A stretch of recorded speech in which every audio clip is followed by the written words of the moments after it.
The Texas Parks and Wildlife television series is supported in part by Texas Parks and Wildlife Foundation, conserving the wild things and wild places of Texas thanks to members across the state. Additional funding is provided by Toyota. Your local Toyota dealers are proud to support outdoor recreation and conservation in Texas. Toyota, let's go places.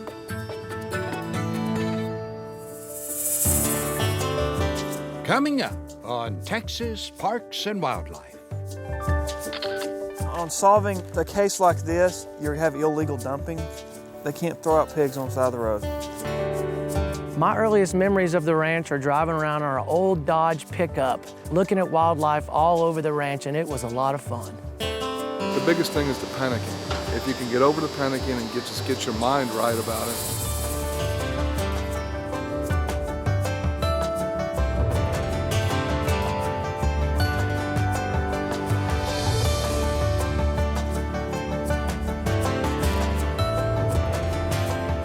Texas Parks and Wildlife, a television series for all outdoors.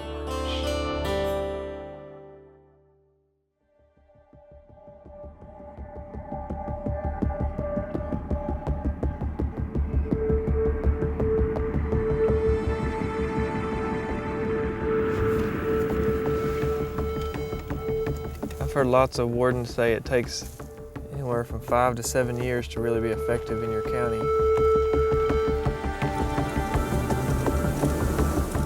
This is my third hunting season here. See these guys, they're all really starting to get up, so I'm sure they called the hunt. I mean, it's 10:40, so we'll go check them.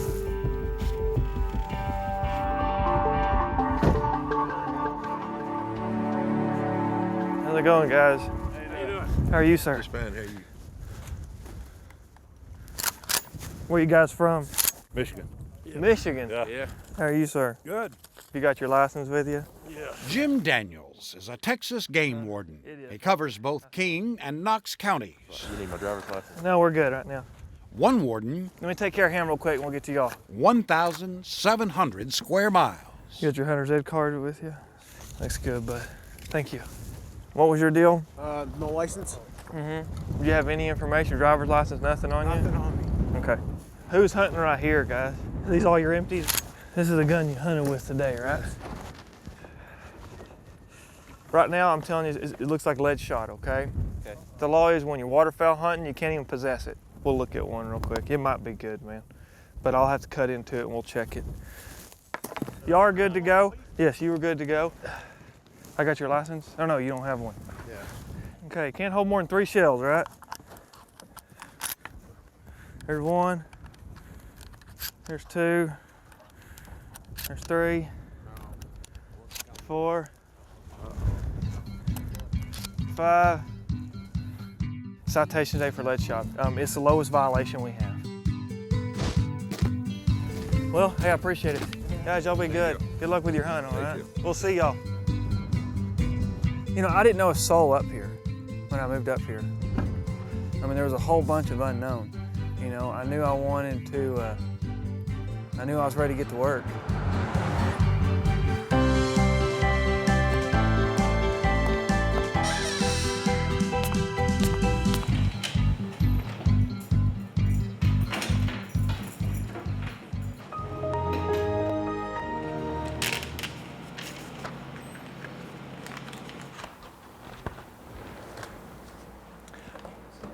Come look at this picture. I'm parked on the county road. Those are geese getting up from that lake. That's probably 2 miles wide, solid geese. I'm telling you, I mean, I don't expect you to believe me. What I'm telling you about the lake is one of those things you're really gonna have to see it to believe it. Can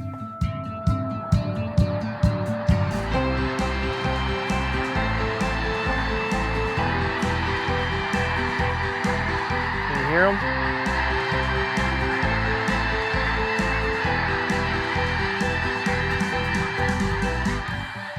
I mean, how much space does one bird occupy on that water? And you think there's times when you can't see water on this lake.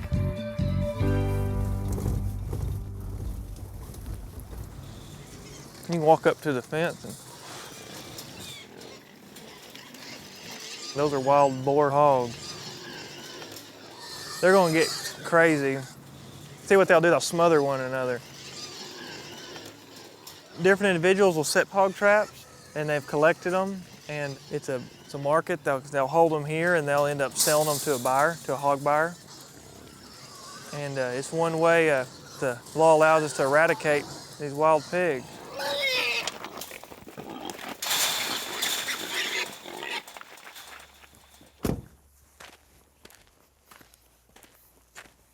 But not everyone obeys the law. This wild pig never made it to market. On solving a case like this, you have illegal dumping. I mean, they can't throw out pigs on the side of the road. See this rope? I'm gonna cut some of that rope with me because each one of these knots are tied the exact same. I cut it where I can still preserve the knot. And so if I happen to see someone that has this rope in the back of their truck and it has knots tied similar that way on something, it gives me a reason to, to ask more questions.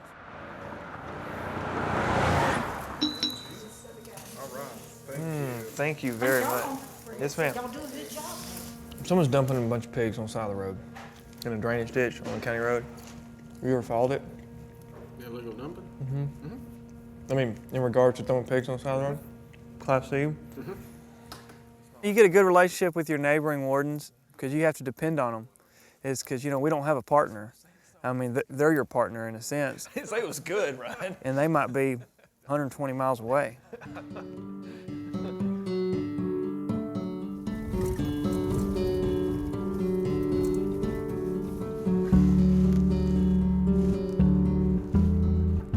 Jim covers a lot of territory, but the area is sparsely populated.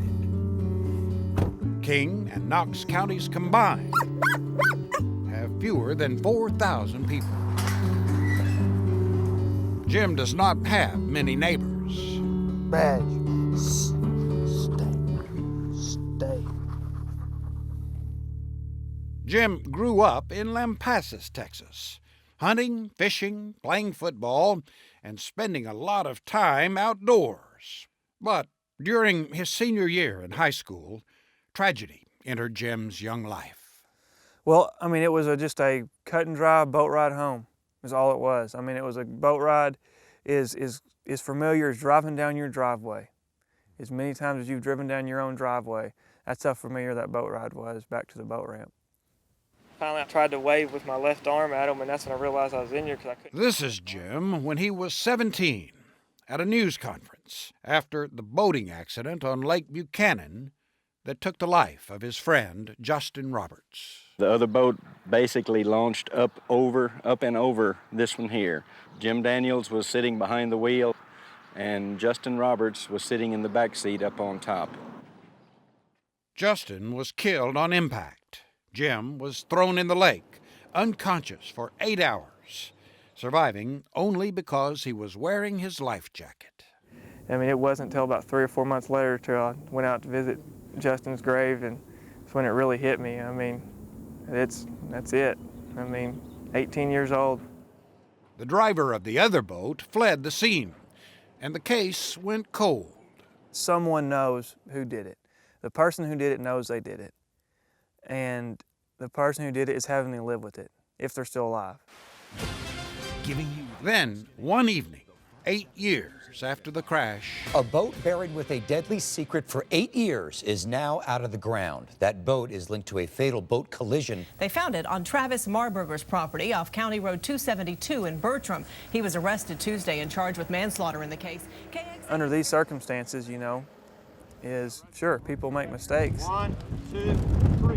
And it's not always the mistake, that defines the type of person they are. It's what they choose to do after the mistake that really defines who you are. Ready. Go. We're ready.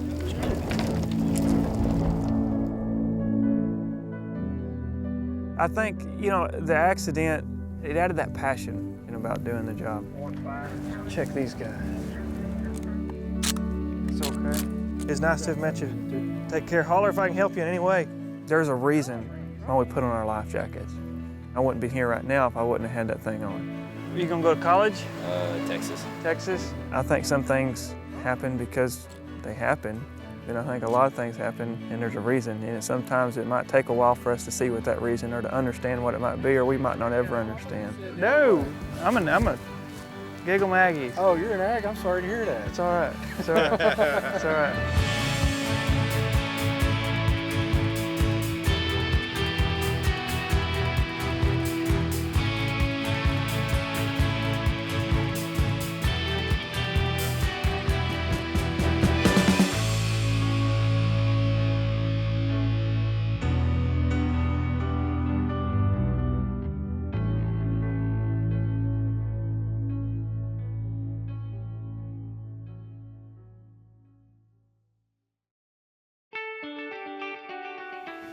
But they definitely taste better when you get them hot. Steaming. On an early April morning, dozens of students and volunteers fuel up so they can burn the day away. So we're burning the northwest pasture, which is north and east of where we are right now. Just to give you a frame. It's a practice that's quite common today on the Seven Oaks Ranch, using controlled burns to restore wildlife habitat by bringing back grasses, fords, and much needed water. We're in the Trans-Pecos ecoregion between the watersheds of the Pecos River and the Devils River, just off the Edwards Plateau. It's an arid environment. It's also the eastern edge of the Chihuahuan Desert. It's a tough place to be, but it's a beautiful place to us, and because it's so remote. That is a younger version of Kelly and Jan. Yeah, I've been on the ranch since I was in the first grade in Del Rio. That would be 72 years. When Dad took over the ranch, it was still predominantly a traditional livestock operation with sheep and goats. My earliest memories of the ranch are driving around our old Dodge pickup with a stand in the back that barely held together, looking at wildlife all over the ranch, and it was a lot of fun. Coming out here and seeing, especially 25 years ago, when it was just really kind of dirt and rock, it was sort of hard to understand the love that these men had for this land, but they did. 20 years ago, my brother Wayne and I just looked around, and it was just a mess. And we weren't biologists, but we could tell that the land had changed just in 20 years. All these pastures turned into monocultures of cedar. And we just knew that wasn't healthy, that wasn't balanced. And so from there, we learned about prescribed fire. But convincing Dad to set the place on fire wasn't easy. I didn't jump up and down, but I got educated on it and talked to people that had done it, and I was convinced that that was the economical way to go. Once the decision was made to change the landscape, the Walker boys got busy.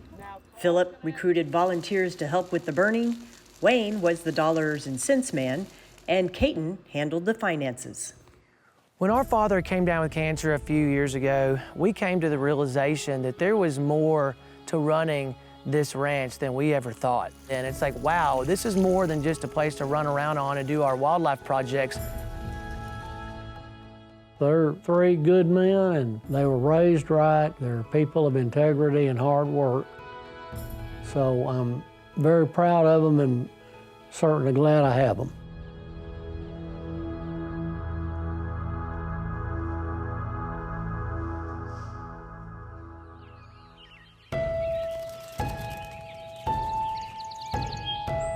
People often ask, why did y'all name the ranch Seven Oaks?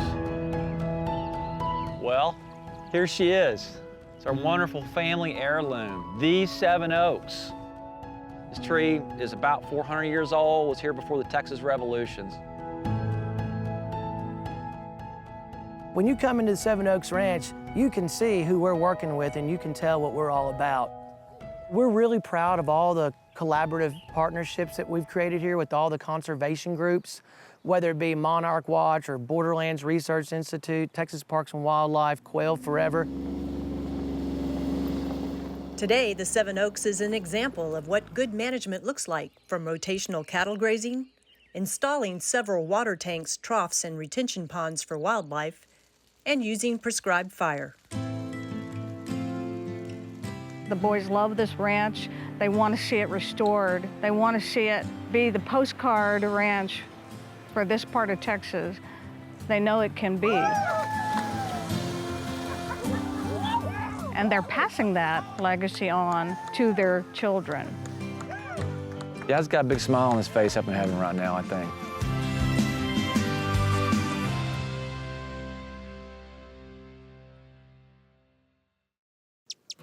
There are more ways than ever to help Texas Parks and Wildlife protect the outdoors through the Conservation License Plate Program. More than $9 million has been generated from the sale of these plates, funding wildlife research and big game restoration, protecting native species and their habitats, studying fish populations to improve Texas fishing. How do you like that? Improving Texas state parks through reforestation and other projects. We got one. Yes, yes. Every plate on a car, truck, trailer, or motorcycle means more money to support wild things and wild places in Texas.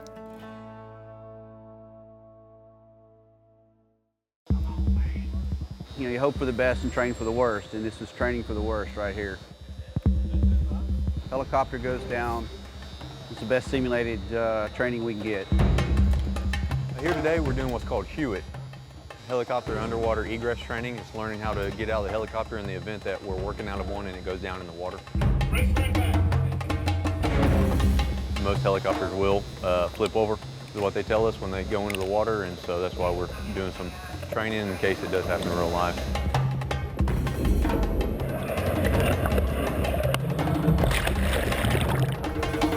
It's pretty intense. You concentrate, so you just try to stay calm. Remember, thing one, thing two. It is definitely more mental than physical. It is fun. We'll have some fun discussions when we get done. The biggest thing is the panicking. If you can get over the panicking and get your mind right about it, when you're out in the real world, something like this happens, you need to know that you're going to get out of it. And as long as you got that beat, there's no problem at all. Working with the NBL, which is a neutral buoyancy laboratory, we're actually training in the same pool the astronauts are training in. In the pool right now, there are astronauts underwater right now training in the space station that's underwater. Who would have ever thought Texas Game Wardens would be training at NASA?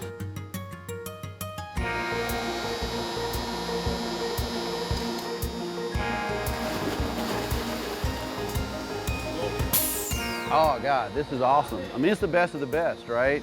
And that's where you try to set yourself up for success. And by setting muscle memory and by repeating it over and over, hopefully the outcome will be good when you need it.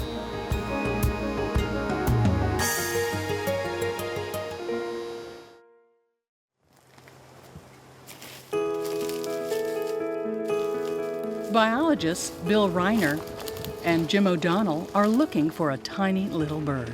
The nest is in the juniper tree, and it's about 6 meters up the tree. And she's sitting on the nest right now.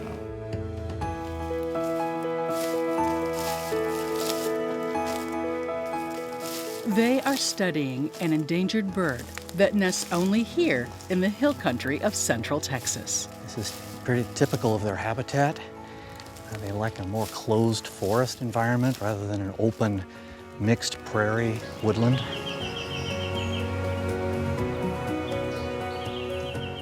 This is the bird. It's a tiny warbler, the golden-cheeked warbler, and it's pretty special round these parts. Golden-cheeked warblers are unique in the sense that they nest nowhere else in the world but in central Texas. There's no other bird in the world that you can say that about, but golden-cheeked warblers, everyone is a native Texan because everyone was born here. Here in the rolling hills of central Texas is the Balcones Canyonlands Preserve.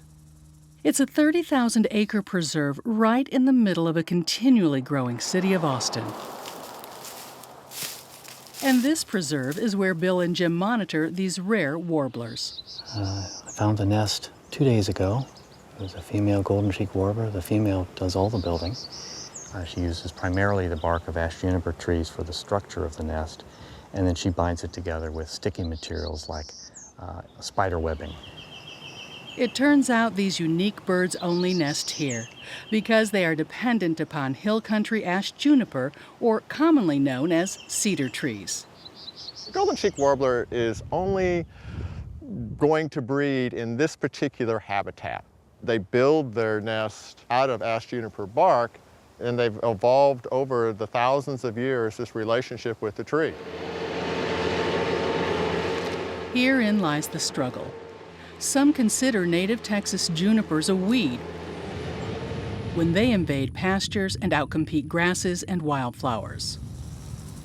And like the warbler, people need places to live as well. A lot of the forest areas that used to house golden cheek warblers are now housing human beings. So much of the reason for the species being listed as endangered has been because of changes we've made to the landscape. Gotta find a good rock. To get an idea on population numbers, And this mist net's 6 meters long. the duo teams up to catch some. It's almost invisible. We've actually caught people who aren't paying close attention and walking close to the net. We try to find habitat where we have a narrow opening in which we can have the birds come down to a low perch. It's where they're going to want to cross back and forth. He's moving around a lot. We're going to entice him down with the song. Yeah, he's trying very hard to figure out where this rival is. Ah, close. He sounds agitated now. Got him. It's always important to see which side he came in on. Well, you managed to get your head twisted in there pretty good, didn't you, buddy? All right. Let's put the bands on. His right leg now has an orange band over a silver band.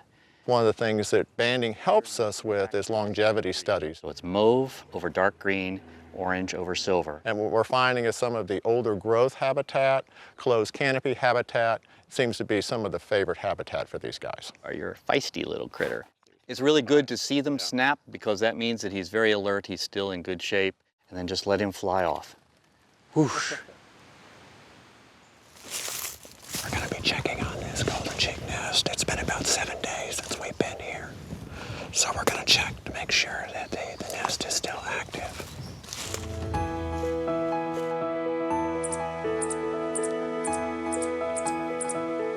The female's coming in, and she's got a caterpillar. Caterpillars are wonderful protein sources this time of year. This mom's been busy with 3 new chicks that are 7 days old. The male's coming in now. He's been banded. He was banded 2 years ago. The future of the golden-cheeked warbler is dependent on prime nesting habitat. Preservation of these hill country cedar forests is the key before these warblers disappear altogether. One of the great things about the Balcones Canyonland Preserve is it's now coming back that we have trees here that are over 100 years old. We're setting the stage here for the return of those old growth forests. Golden cheek warbler is continuing to face pressures from urban growth, from changes that we are doing to its habitat and to the planet. We hope with the establishment of the Balcones Canyonlands Preserve, putting this land in some protection, that we can help them to survive into the future.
This series is supported in part by Texas Parks and Wildlife Foundation, conserving the wild things and wild places of Texas thanks to members across the state. Additional funding is provided by Toyota. Your local Toyota dealers are proud to support outdoor recreation and conservation in Texas. Toyota, let's go places.